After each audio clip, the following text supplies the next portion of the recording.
Paulo Dybala hingga saat ini masih menjadi cadangan mati di timnas Argentina. Dia belum mendapatkan menit bermain di Piala Dunia 2022.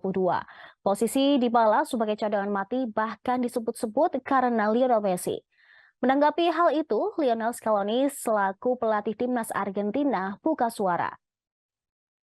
Lionel Scaloni mengungkapkan bahwa mantan penyerang Juventus tersebut tersedia untuk tim. Namun dia merasa jika belum saatnya untuk memainkan Dybala. Melihat pernyataan dari Scaloni tersebut, tersirat makna bahwa sejatinya Dybala masih berada di bawah standar skuad Albiceleste.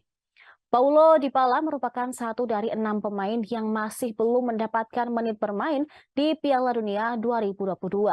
Bersama Juan Foyth, Germán Pasela, Geronimo Rulli, Franco Armani, dan Angel Correa, Paulo Dybala belum juga mendapat kesempatan turun membela timnas Argentina di ajang 4 tahunan ini. Dybala adalah ban serep untuk posisi penyerang selain Angel Correa di timnas Argentina. Meski cukup apik bermain bersama AS Roma di Liga Italia, kenyataannya Dybala hanya menjadi cadangan mati di Albiceleste. Penyerang berusia 29 tahun itu memang sempat terganggu persiapannya menjelang keberangkatan menuju Qatar. Cedera hamstring yang menimpanya saat melawan Leeds membuatnya absen kurang sejak 9 Oktober 2022.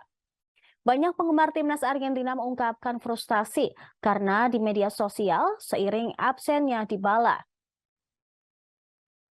Meski mulai membaik kondisinya, Dybala juga akan sulit menjadi starter di timnas Argentina pada Piala Dunia 2022. Hal ini dikarenakan posisinya yang bentrok dengan Lionel Messi. Messi bukanlah penyerang tengah murni di skuad Scaloni. Posisi Lapulga cenderung lebih sebagai winger dan playmaker yang beroperasi di sisi tengah dan kanan. Penyerang tengah lebih menjadi milik dari Lautaro Martinez dan Julian Alvarez. Di samping itu, Messi juga tengah ganas-ganasnya dengan membukukan 3 gol di Piala Dunia 2022. Oleh sebab itu, kesempatan Dybala untuk turun ke lapangan begitu kecil.